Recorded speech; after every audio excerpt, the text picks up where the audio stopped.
Hola, es Hola, marzo 9 del 2026. Yo soy Alex Romero y estoy aquí con Marek Wolfrid. hola, Marek, soy Marek. oye, pues vamos a platicar un poco de lo que has estado haciendo recientemente de expos de arte. Ujú. Eh, Cuéntanos un poco hubo una galería, una expo tuyo ahora en febrero en Guadalajara, ¿no? En Tiro al Blanco. En tiro al blanco. Sí, la exposición de tiro al blanco se llama Sentimientos Económicos.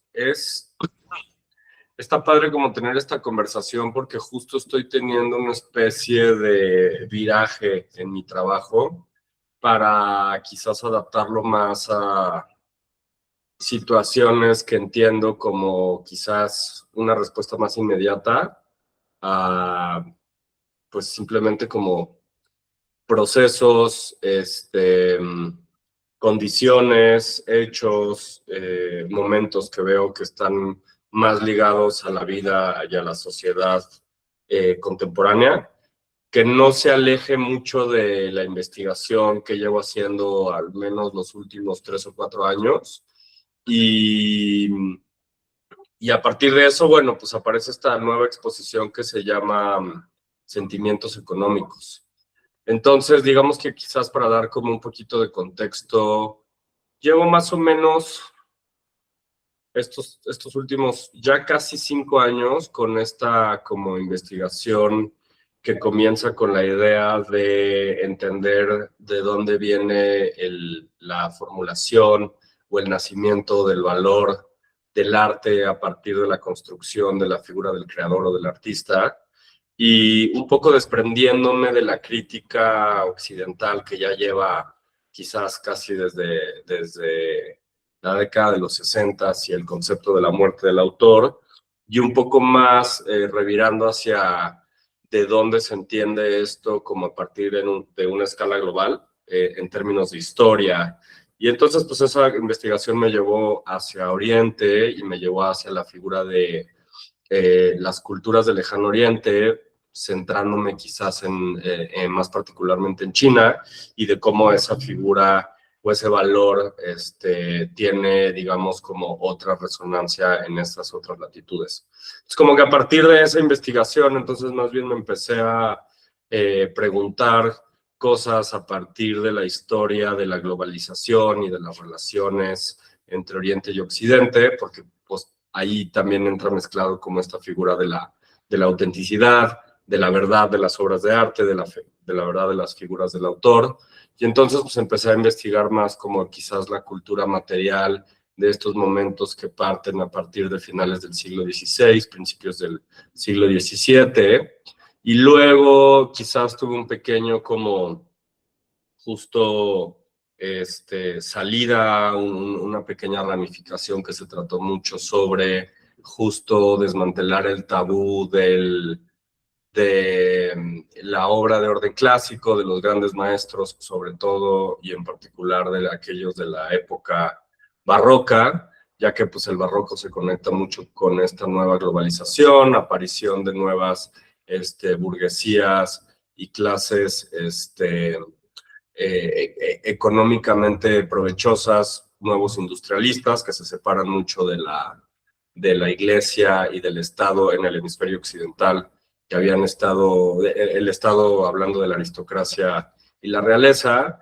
Y entonces un poco me centro como en esta idea de desmitificar el tabú de estos artistas siendo como grandes maestros que generan obras de arte únicas, y más bien poniéndolos en perspectiva con justo la idea de la producción en masa. Y luego empiezo más bien a entender cómo esta historia de la globalización se desemboca en esta segunda década del siglo XXI, que es ahí donde estoy muy interesado y donde empieza también esta idea con la Expo de Sentimientos Económicos. Digamos que siendo como bastante amplios en la narrativa histórica de los últimos 30, 40 años, se considera mucho que la década de los 90 y la primera década del siglo XXI son como este momento en donde después de la caída del muro de Berlín y la disolución de la Unión Soviética, el panorama mundial se conecta con esta idea justo global de mercados financieros estables, de crecimiento bilateral, de buenas relaciones comerciales. También está muy marcado por la administración de Obama como ejecutivo de los Estados Unidos de América. Y luego un poco la caída de esta ilusión o la caída de este gran programa o de este nuevo formato, más o menos en los 2010 y como muy establecida como en la década de los 2020 y en específico con las tensiones geopolíticas, económicas, comerciales y ahora a la fecha, hoy 9 de marzo, pues seriamente también y preocupantes militares que existen entre como estos de nuevo bloques económicos y hegemónicos que son ya no liderados por la Unión Soviética y el capitalismo de la Organización del Atlántico Norte, sino más particularmente por Estados Unidos contra China, ¿no? Y lo que algunos teóricos económicos marcan como el inicio del siglo chino, que sería como la dependencia comercial que el hemisferio occidental tiene nuevamente con este nuevo superpotencia, por ahora solo comercial, hasta que dicte lo contrario su poderío militar. Entonces, bueno, esta expo como que toma algunas partes de la relación que tenemos con este gigante, como consumidores. Me figura mucho de todo este trabajo que he estado haciendo es como del artista consumidor, de la misma manera como mucha de la estrategia material de mis piezas son la manufactura fuera del estudio, y muy particularmente la manufactura en China, que me interesa mucho como este gran eslabón de las cosas que consumimos en el día a día casi a nivel o escala global. Y entonces se entra como en estas, digamos, como experiencias que vivimos en el día a día. Esto digo ya muy particularmente este show, entra como en estas experiencias del día a día que tienen que ver con modelos y formatos de consumo que tenemos justo de nuevo con esta experiencia occidental y luego como mucha experimentación a partir de estas piezas. Y bueno, en nuestra experiencia de consumo pues sí es muy difícil alejarnos justamente de la dependencia con China, ¿no? Entonces, pues las obras retoman como varios de estos principios, algunas son pinturas, algunas son esculturas. No sé si te gustaría que comentara como de algunas de las piezas o tendrías más o menos como otra pregunta. Pues, por decir de las piezas que yo vi, digo, no vi la exposición en persona, pues vi las fotos de la expo. Pues hablamos de algunas piezas como por decir el labubu que tienes ahí. Pues háblanos un poco de él. Sí, pues entonces es esta escultura de un labubu y lo que hice es que realmente es como una especie de sincretismo, donde combiné como dos figuras. Por un lado está esta del gato Maneki Neko, que es ahora pues bastante popular, al menos en México, en muchos comercios, no solo de orden orientalista o de dueños orientales, sino ya se popularizó bastante, que es en realidad de origen japonés y es una figura como absorbida y apropiada también por la cultura china, pero digamos que tiene varios mitos fundacionales en casi todos ellos, bueno, la totalidad de ellos. Un gato, mascota, salva a su dueño de algún infortunio, en algunos casos es caerse de un precipicio, en algunos casos es pisar una serpiente o otro animal venenoso, en algunas otras ocasiones es un ladrón. Y el gato salva al dueño del infortunio, el gato muere en lugar del dueño, y entonces el dueño erige una estatua en su patio sobre el gato y la gente empieza a ir a dejar ofrendas al gato para pedirle el mismo tipo de buena fortuna. Entonces, bueno, se populariza esta cosa en Japón, se vuelve una cosa como mucho más vernacular en términos sobre todo culturales y de locación como en sitios. Luego los chinos lo apropian, lo vuelven como bastante comercial, lo vuelven como en estas esculturas que se parecen mucho, se asemejan mucho a las que tienen de lo que mucha gente cree que es Buda, pero que no es Buda, que también se utilizan para la fortuna en negocios.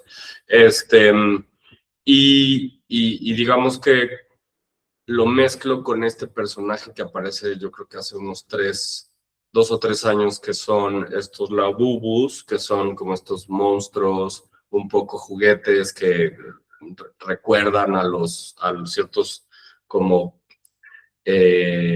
personajes que habían en los 90s, quizás como los Furbies o los Trolls, ¿no? Que son como estas figuras coleccionables. Lo mezclan un poquito con esto como de los art toys, donde hacen como muchas colaboraciones con marcas.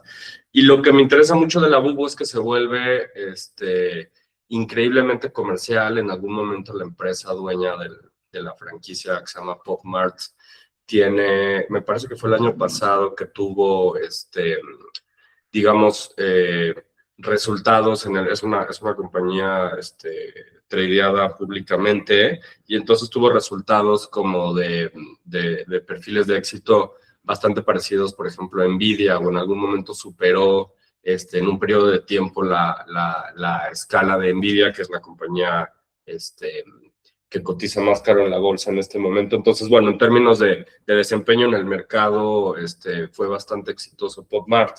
Pero lo que más me interesa es que es el primer producto en el siglo XXI de origen material que se populariza a escala global y que viene desde China. Y que forma parte, quizás algunas personas dicen, de este nuevo programa del Partido Comunista para aplicar, digamos que copiar el modelo japonés del soft power que utilizaron los japoneses en los 80s, 90s para también limpiar su imagen después de la guerra, y de posicionarse como también ejes culturales en contraposición a lo que siempre ha sido la cultura estadounidense, que es, digamos, la cultura dominante. Entonces, me interesa mucho también como fenómeno comercial y fenómeno cultural el Labubu, de cómo se posiciona justamente en este nuevo como orden geopolítico, para virar mucho hacia una nueva dependencia del consumo, no solo de mercancías apócrifas o de materias en bruto que tenemos con China, sino también ya de la creación de nuevos elementos de cultura popular que se vuelven virales, ¿no? Siendo TikTok quizás el primero, pero al ser una plataforma de creación de contenido, sí me interesa, pero me interesa más como esta idea de Labubu. Entonces, bueno, la escultura de Labubu que mencionas, pues está como en una especie también de, ay, ¿cómo se llama la palabra? Es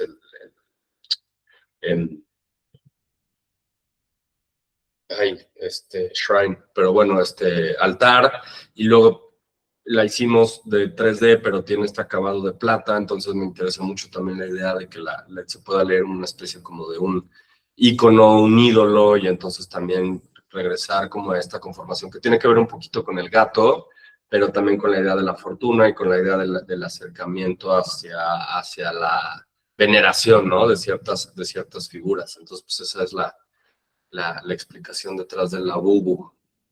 Oye, ¿y también estaba hecho en aluminio o en qué material? No, es 3D, es impresión 3D, pero tiene un acabado de polvo de plata con grafito, que le hace dar como este efecto metálico, porque pues, por temas de presupuesto no pudimos hacerla de aluminio, que era lo que a mí me hubiera gustado. Ya, porque me preguntaba también si era remitir también, digo, cuando lo vi en el pedestal en la peana, era de si remitía también como por decir al conejo de Kunz. Puede haber algo, sobre todo como tomando en cuenta como el trabajo pasado, pero la verdad es que no hay una, o sea, no es esa, no lo pensé como una, digamos que tendencia directa como en el trabajo. Ya. Pero, o sea, digamos que lo de las orejas sale un poco más como de los labús y la postura y todo, como esta idea también de la moneda, que también son como unas abstracciones de kanjis, no dice específicamente nada, como que también me gustaba como distanciarme de esta idea del lenguaje escrito, que generalmente en las piezas de los manequinecos sí dicen cosas, ¿no? Oye, y luego por decir, también estaba esta moneda de peso gigante, ¿no? Ajá. Entonces, bueno, la moneda de 3 pesos, perdón, es que ando un poquito enfermo. La moneda de 3 pesos es una colaboración con otro artista que se llama Alberto Vivar. Y Beto lleva trabajando ya un rato con monedas, un poco más desde el diseño. Tiene una marca de joyería con monedas, donde en algunas ocasiones se ha pensado como piezas más hacia las artes visuales. Entonces, bueno, además de que él produce arte, entonces me interesaba mucho como trabajar con él y colaborar en esta ocasión. Y entonces, bueno, pues la pieza es una moneda de 3 pesos, que es un objeto que no existe en la acuñación de la moneda mexicana. Digamos que los 3 pesos no se pueden hacer por temas de contabilidad personal. Digamos que vuelve muy difícil como el sistema métrico en el que se organiza la economía del día a día, pero me empecé a dar cuenta que mucha gente tenía como esta especie de efecto Mandela alrededor de la moneda de 3 pesos, incluso en muchas ocasiones en redes sociales afirmando que sí existía, porque mucha gente, digamos que en algunos páginas de educación financiera explican la razón por la que no existen y mucha gente discute en los comentarios diciendo que sí la vio y que sí existe. Y entonces también un poco platicando con algunas personas, entre ellas Rodrigo, el dueño de la Galería Tiro Blanco, también él tenía este fenómeno que pensaba que sí existía. Y entonces, pues a partir de eso, como que hicimos esta macroescalación de una moneda basada o basándonos en el diseño de la moneda de 2 pesos, de los nuevos pesos de 1994, que es cuando se devalúa el peso y se le retiran los ceros al final, y entonces entra esta nueva posición de los nuevos pesos, que coincide también con la firma del Tratado de Libre Comercio entre Estados Unidos, México y Canadá.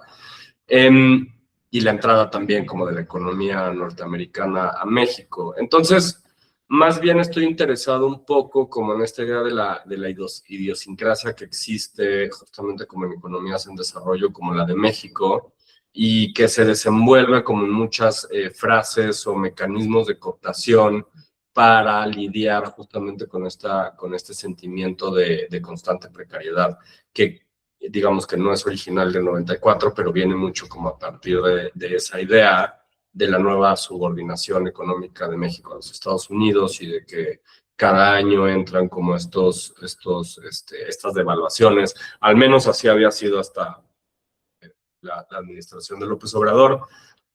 Entonces siempre el peso perdiendo frente al dólar, etcétera, etcétera. Y digamos que también entra un poco como esta frase popular que dice más falso que una moneda de 3 pesos, que también se utiliza mucho para designar situaciones que no existen, ¿no? O situaciones falsas. Entonces como que también me gustaba mucho como esta idea, pero digamos que hay otras frases como apriétate más el cinturón, o también hay mucho como de este tipo actitudes a partir justamente de la falta de dinero como no sé, tenemos cosas que como el dinero es para gastarse o de todas maneras nada va a quedar cuando me muera, ¿no? Que es como muy en opuesto con de pronto en economías más desarrolladas, con más educación financiera, que hablan mucho obviamente como del ahorro, del patrimonio, de dejar, ¿no? A generaciones futuras y en México lo entendemos mucho desde la inmediatez. Entonces, bueno, también juega con este tipo de cosas y son como los perfiles que me interesan mucho a partir de eso. La moneda está hecha de madera y es laca, tiene resina de poliuretano y le pusimos un acabado en betún de Judea, que es una fórmula bastante vieja que justamente se utiliza para eh, eh, envejecer ciertos materiales, metales y maderas.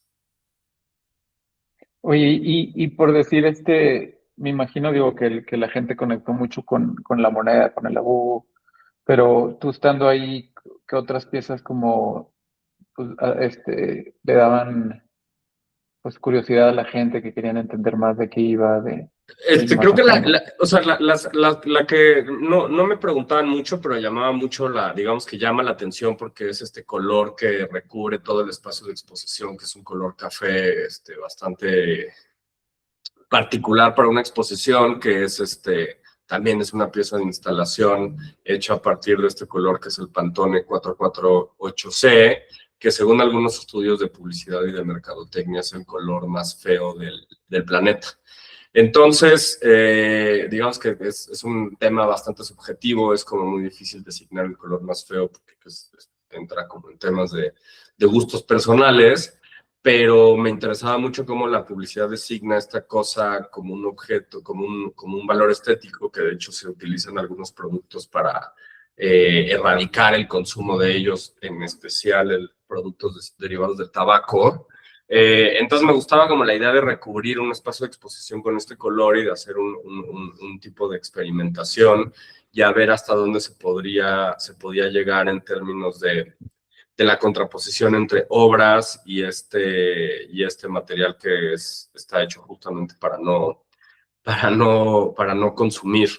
Y luego la otra es la instalación, hay una instalación que está hecha con globos, como estos globos bastante populares de letras que se utilizan para festejos de bodas y bautizos y no sé, supongo que muchas otras ceremonias culturales, sociales y religiosas. Y entonces, pues bueno, son estos globos, están hechos de una aleación de aluminio con plástico, son bastante como reflectivos. Y es la tercera iteración que hago de esta instalación, en donde lo que estoy haciendo es, digamos que inflar un globo por cada carácter de un ensayo que se publica en 1933 por un filósofo alemán llamado Walter Benjamin.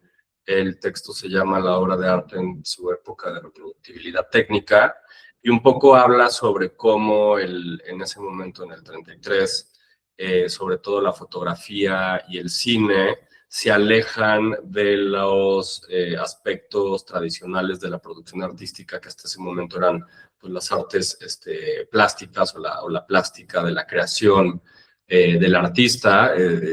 Creo que Benjamin no problematiza, porque ya en el 33 sí hay artistas que producen de manera un poco más industrial, aunque son los menos, pero digamos que se centra mucho como en la idea de que el autor o el artista genera obras con sus manos y que vienen del estudio, y entonces él añade este concepto de la obra de arte, que es lo que hace que digamos que la obra tenga valor a partir de su relación con la creación manual en el estudio del artista, y cómo en este nuevo momento el cine, sobre todo el cine y la fotografía, se alejan de eso por el hecho de la manera en la que son reproductibles digamos que en un modelo en ese momento semi-industrial fuera del artista. Entonces, bueno, me gusta el texto, creo que hasta este momento sigue siendo bastante actual.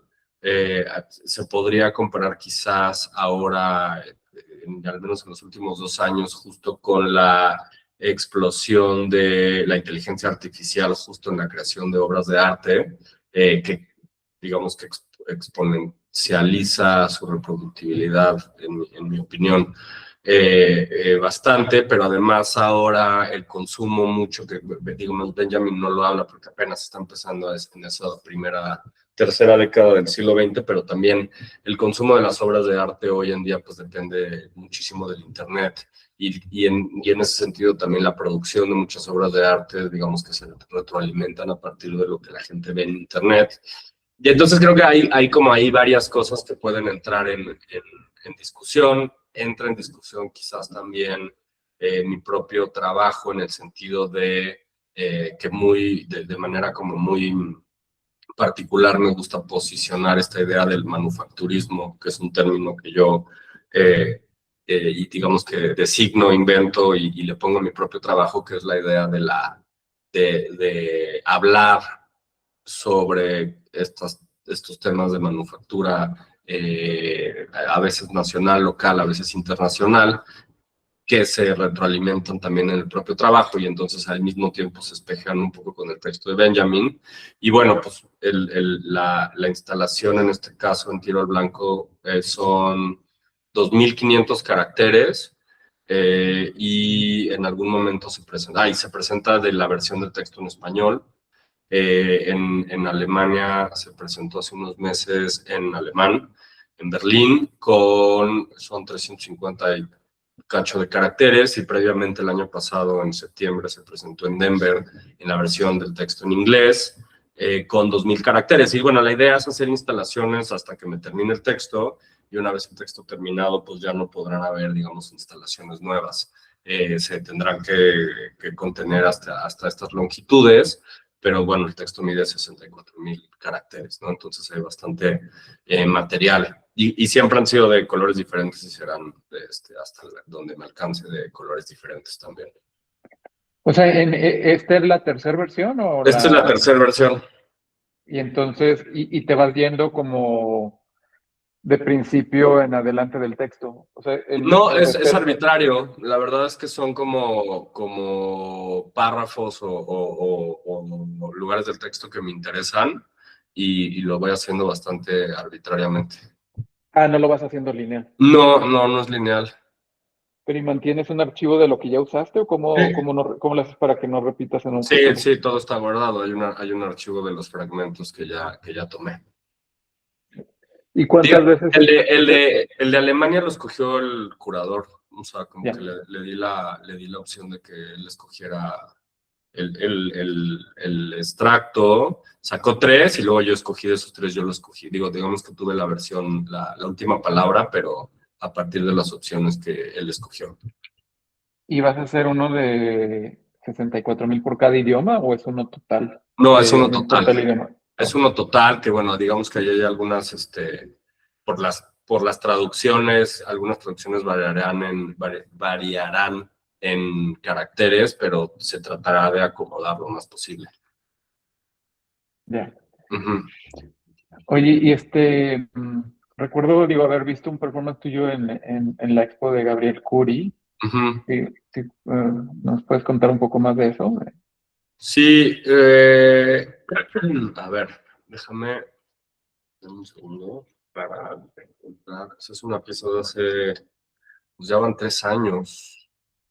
Pero bueno, la expo de Gabriel Kuri se llama Pronóstico, entonces o 2 años y medio. El performance se llamaba Pronóstico, Piedra, Papel o Monedas. Era un performance en conversación con la expo de Gabriel. Y entonces, bueno, pues pensando mucho en la obra de Gabriel, que justo tiene que ver creo que tiene que ver más con la estetización de ciertos momentos que se relacionan también a veces con economía, pero no siempre, y la como conformación de esta, no sé, evidencia o materia cultural como a partir de estas cosas. Lo que hice fue que desarrollé 5 ensayos, o más bien escribí 5 ensayos que se relacionaban con ciertas cosas que podían entrar en conversación con la obra de Gabriel, pero no necesariamente. Déjame... Saco aquí los 5 ensayos. Uno tenía que ver con que creo que la obra seminal de Gabriel, que son estos gobelinos que hace a partir de tickets de tickets de papel termosensible que te entregan en casi todos los comercios a la hora de hacer una compra. Entonces, un ensayo tenía que ver sobre eso. El otro ensayo tenía que ver sobre el brillo, digamos como el brillo como concepto de valor. Entonces empezaba yo hablando también sobre si no mal recuerdo, en ese ensayo empezaba hablando sobre el brillo de los artefactos prehispánicos que utilizaban en ese momento concha nácar o concha de abulón, y de ahí como que me iba. Luego otro iba sobre el sueño y sobre la idea del momento del sueño como espacio de no producción dentro del orden del sistema capitalista, porque había una pieza nueva de Gabriel que era colchones.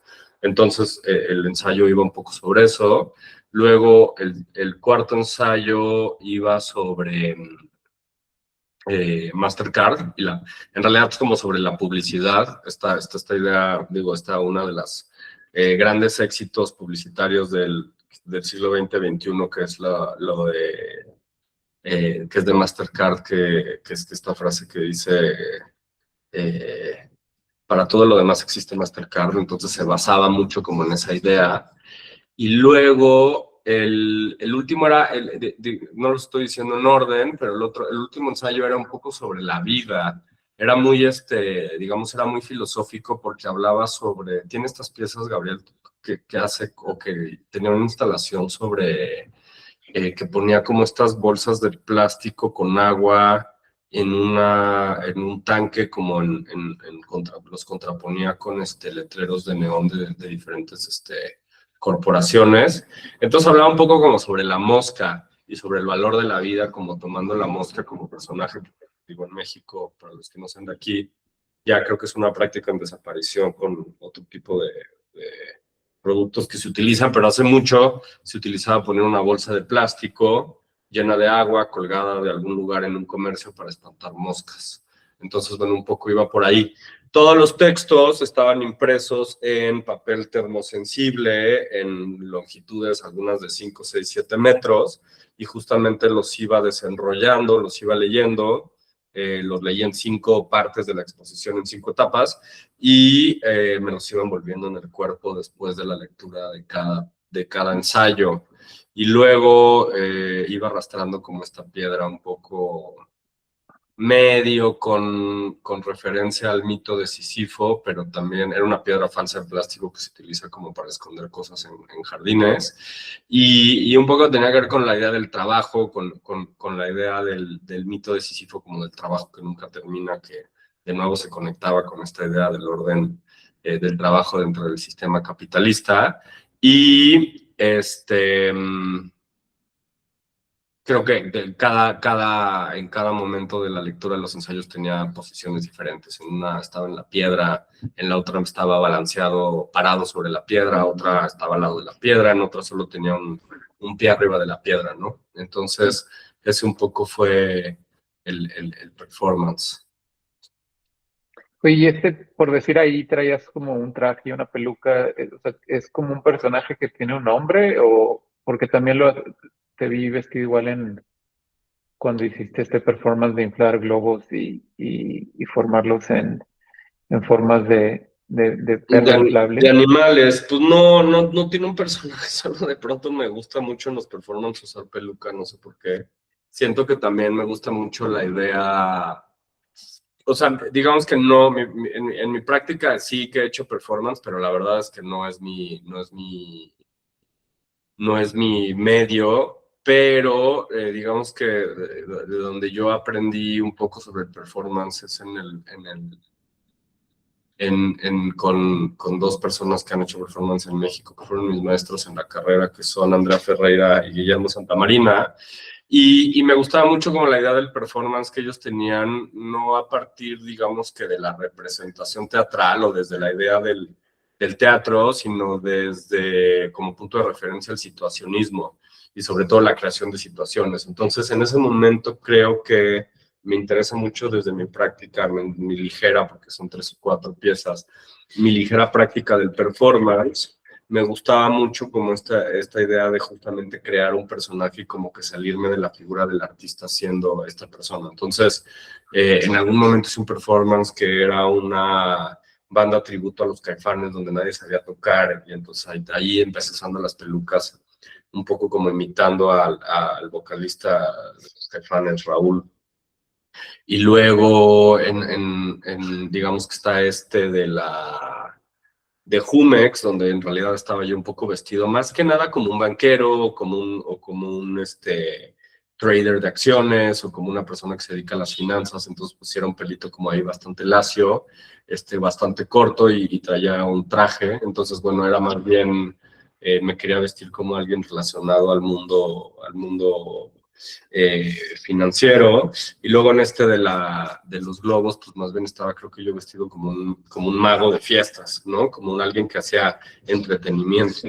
Entonces más bien sale un poco como de ahí, de la creación como de este personaje que se aleja de mi yo como artista y más bien se vuelve como una otra cosa, ¿no? El personaje, digo, la peluca era la misma No, tanto los globos que no, son tres pelucas diferentes en todos los... es que la vi bastante parecida. Sí se parecen, pero no, sí son diferentes. Y volviendo a eso de la escuela, o sea, tú estudiaste en La Esmeralda. Yo estudié en La Esmeralda y luego estudié en Soma. ¿En qué año terminas La Esmeralda? En La Esmeralda me gradué en 2017 y de Soma me gradué en 2020. Oye, Sí. y cuéntanos un poco de pues, tu generación en La Esmeralda, también de los maestros, con qué conectaste, Pues qué estabas haciendo de obra en esa época. O sea, la verdad es que es obra como muy temprana. Yo creo que la verdad es que sí considero que empecé a hacer obra de manera como profesional a partir de que me gradué de Soma, quizás un poquito antes. En realidad creo que empecé como una carrera profesional como artista desde el 2021. Y antes de eso, en La Esmeralda, lo que pasa es que hacía bastante, digamos que ahí tuvimos, hablando de generación, un espacio independiente que se llamó Ladrón Galería, que fundé con Wendy Cabrera Rubio y Marco Aviña. Y entonces, pues sí, me dediqué mucho como a la gestión, de pronto también hice un poco de curaduría. En algún momento, Wendy y yo nos separamos del proyecto de Ladrón y hicimos este colectivo curatorial que se llamó Rivera en 2018, que también en esos 2-3 años después de eso hicimos varios proyectos curatoriales. La obra en ese momento tenía mucho más que ver no estaba pensado mucho más en términos efímeros, entonces hice mucho justamente como que creación de situaciones, mucha intervención como en espacios institucionales, entonces la verdad es que quedan como pocos, son registros como en fotografía de la mayoría de las cosas que hice en ese momento, nada era material, algunas piezas en video, pero digamos que no había como un sentido como muy claro, digamos que habían como unas conversaciones que siguen presentes alrededor justo de la crítica institucional, pero estaban como muy pensados, digamos, de manera efímera y sí creo que desde un pensamiento como bastante estudiantil. Y digamos, pues tomándose en cuenta, creo que al menos en mi paso por La Esmeralda sí fue increíblemente virado hacia la parte conceptual de esa carrera y la parte teórica. Entonces, la gran mayoría de mis maestros eran, digamos que están los maestros de los talleres de historia y teoría, que pues es historia y teoría. Digamos que algunos nombres de gente ahí que me formó bastante son Irmgard, Emil Heinz, Teresa Olmedo. Y luego, justamente mis talleres de producción eran con artistas de corte mucho más conceptual. Eduardo Baroa fue maestro mío como 2 años, si no es que un poco más. Sofía Taboas, Guillermo Santamarina, Andrea Ferreira, Gustavo Artigas, que también fue mi asesor de tesis, y debe de haber más, porque tomé clases con más, pero Vicente Razo también fue mi maestro, pero digamos que todos eran, en los talleres de producción, Diego Teo, también fue mi maestro de producción, no eran para nada talleres de producción en el sentido como más clásico de la palabra. Entonces, bueno, creo que eso como conforma mucho mi visión como artista también, la verdad. Soma más a nivel como una maestría, creo que más bien se enfocó más como a darle justo como una carga profesional al trabajo, como más bien una dirección de desarrollar menos de desarrollar las inquietudes más hacia una profesionalización de la práctica que como a una serie de ocurrencias o cosas. Entonces, por eso tomo mucho en cuenta como que mi carrera comienza después de Soma. También entra la pandemia, ¿no? Quizás hubiera comenzado un poco antes, en 2018, pero fueron 2 años, digamos que de pausa. Y entonces un poco esa es la formación. ¿Y por qué luego tomas la decisión de entrar a Soma? Después de la Esmeralda, Sí. pues yo creo que había, o sea, creo que un poco fue a partir de como del rompimiento con la práctica más, digamos, como de curatorial o de gestión de exposiciones. Quería concentrarme mucho más en mi práctica y eso fue la razón por la que decidí entrar a Soma después de la Esmeralda. ¿Y nos puedes contar ahí un poco más también de quiénes eran maestros, alumnos contigo, la experiencia, la última exposición, esta generación? ¿En la Esmeralda? No, en Soma.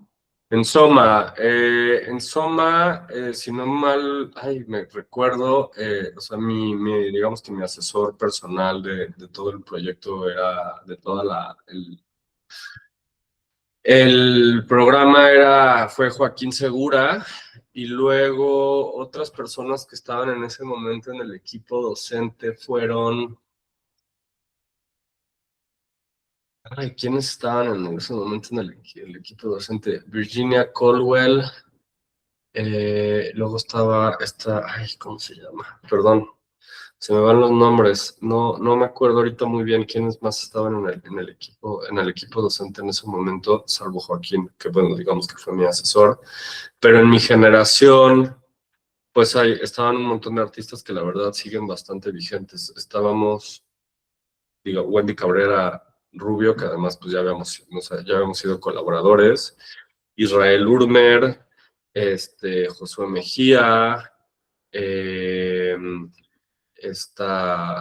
Valentina, este,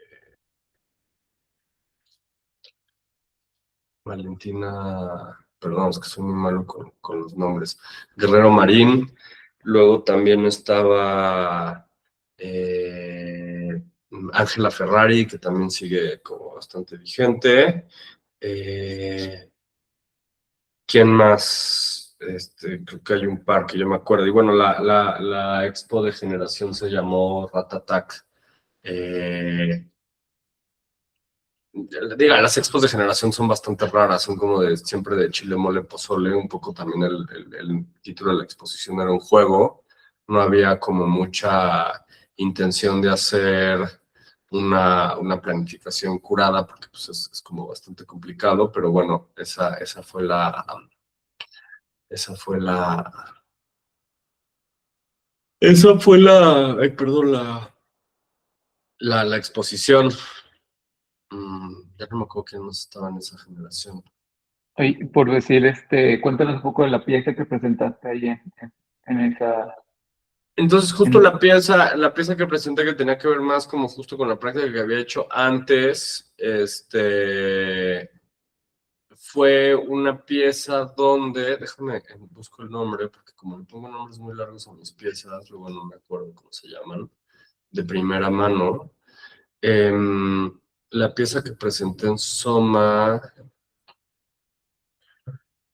era una compra digamos que son acciones, pero al mismo tiempo fragmentos de piezas de arte. Existe un fenómeno en el mercado secundario. La pieza se llamaba, perdón, Portafolio de Inversión número 1. Cuando todo lo demás falla, la persistencia te demostrará el camino. Digamos que hay en el mercado secundario del arte un par de compañías. La más grande se llama Masterworks, que compran obras de arte de la categoría de artistas blue chip, la dividen en fracciones de 100 y venden porcentajes de esas obras de arte. Y es un mercado hecho para, digamos, gente que no le alcanza para comprarse piezas de millones de dólares, o gente que no tiene, digamos, la confianza todavía en el mercado secundario del arte para hacer adquisiciones grandes. Esta compañía Masterworks, pues sí trabaja con obras, creo que de $500,000 para arriba. y vende, digamos que fracciones a diferentes inversionistas. Yo trabajé con unas compañías que se dedican a lo mismo, pero con piezas de valor mucho más bajo, y lo que hice es que compré con el presupuesto de la exposición 3 fragmentos de 3 piezas, un punto porcentual de cada una. Luego hice reproducciones en escala del fragmento que compré, y sabía el fragmento que compraba porque te avisaban cuánto porcentaje de esa pieza habían vendido. Entonces, por ejemplo, si estaba vendido el 80, pues yo compré el 81%, y entonces hice una división de 100 de la imagen de esa pieza y saqué el 81, digamos que de izquierda a derecha, en el sentido de la lectura del alfabeto que utilizo. Era un Keith Haring, un Banksy y un Alighiero Boetti, y luego hice como pequeñas maquetas en reproducción de donde imaginaba yo que estaban esas piezas. Entonces, creo que uno estaba en una galería, en un stock de una galería, el otro estaba en una colección privada y el otro estaba en una bodega. Entonces hice como una reja de bodega para una, luego el otro hice como un suelo traté de emular el suelo de la galería, y para la otra hice, digamos que un acomodo, una maqueta de un acomodo doméstico. Y entonces esa fue mi pieza de graduación de Soma. Ya, y después de ahí, después de Soma, ¿cuál fue tu primer exposición individual?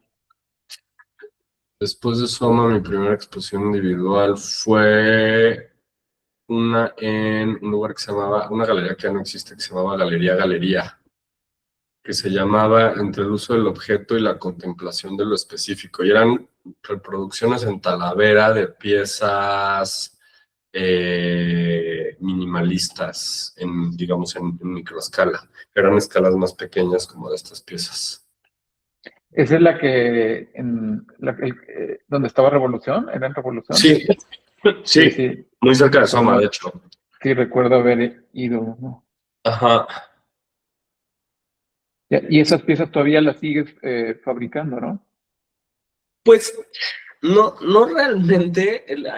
Lo que han pasado es que ha llegado gente a ofrecerme hacer ediciones de las mismas. Entonces, recientemente tuve una experiencia con alguien en donde hicimos una edición pequeña. Eran 5 de 5, o sea, 5 ediciones de 5 esculturas.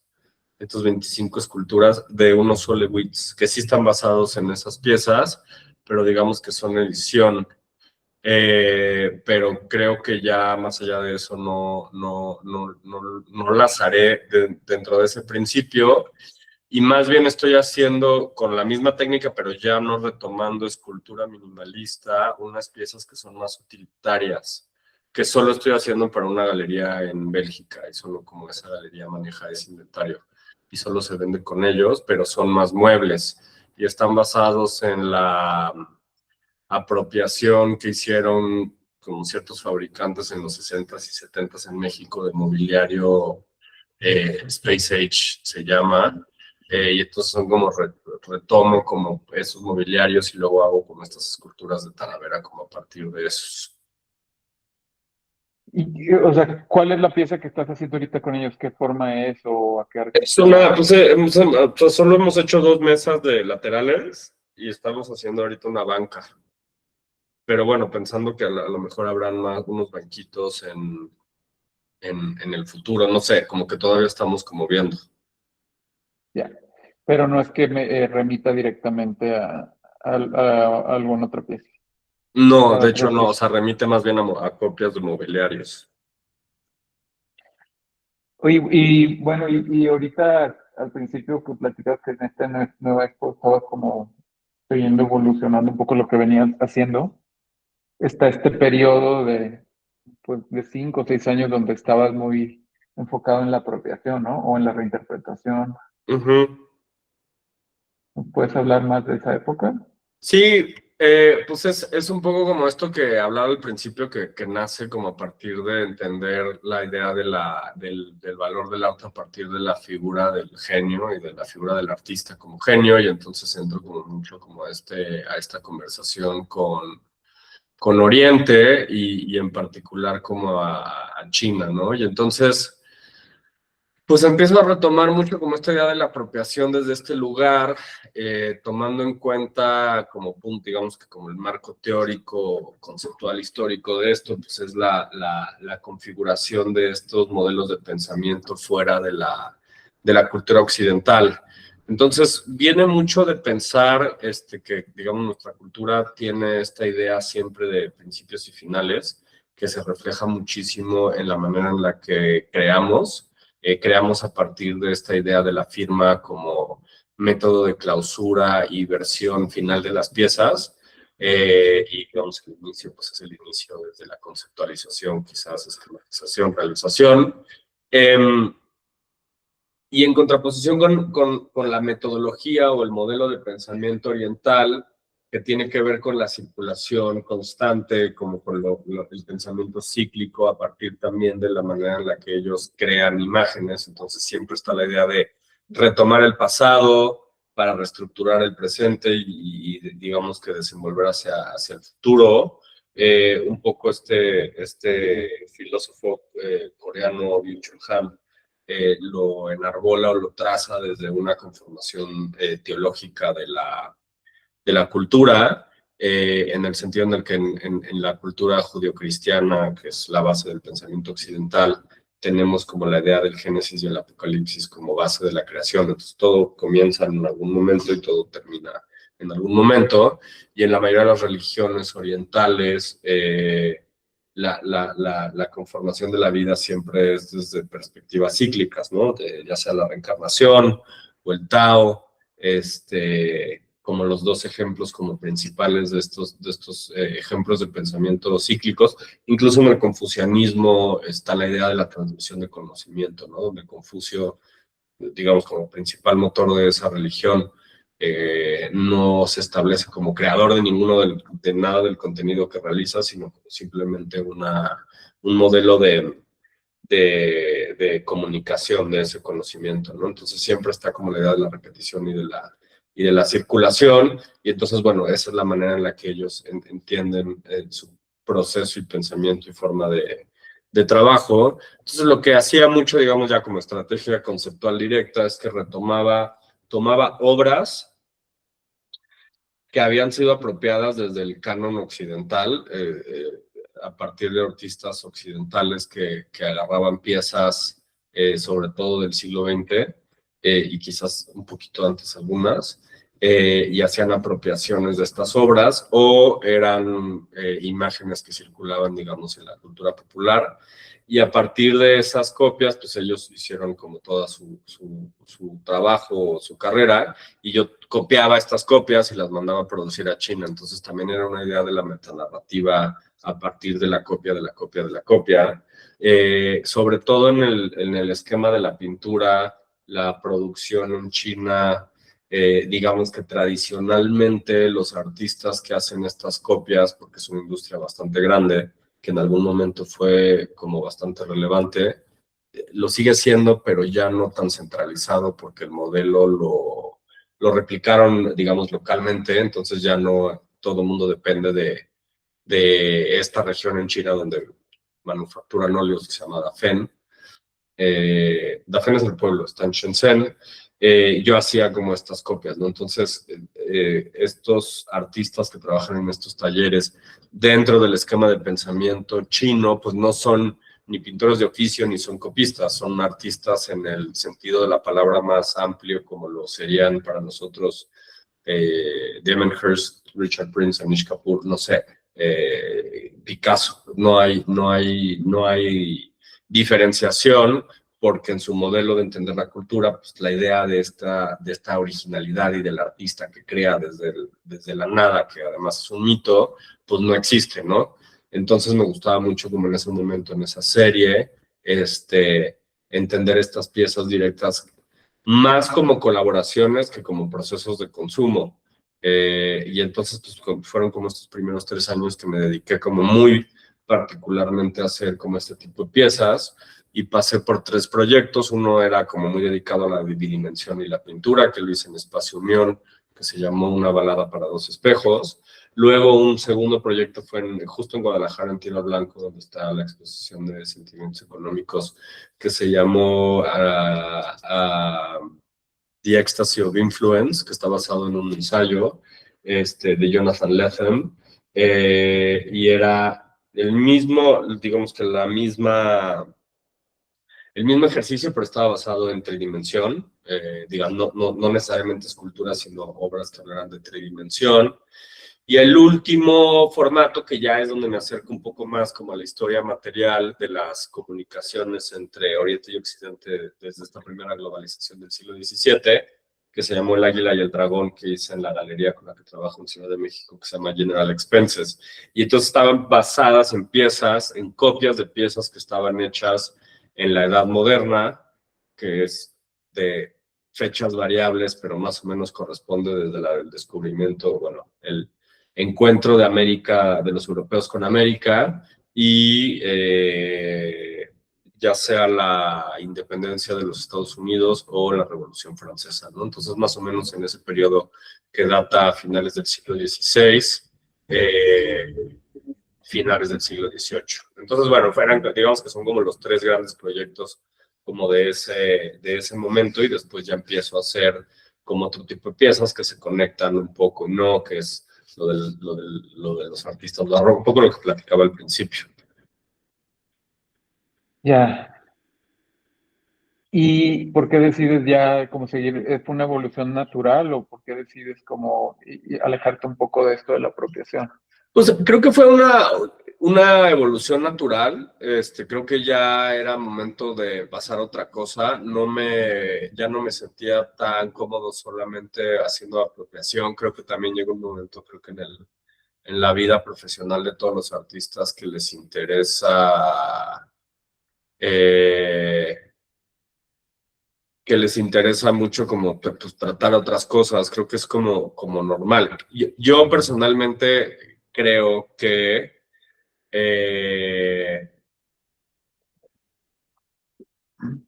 la era donde los artistas, la era donde los artistas,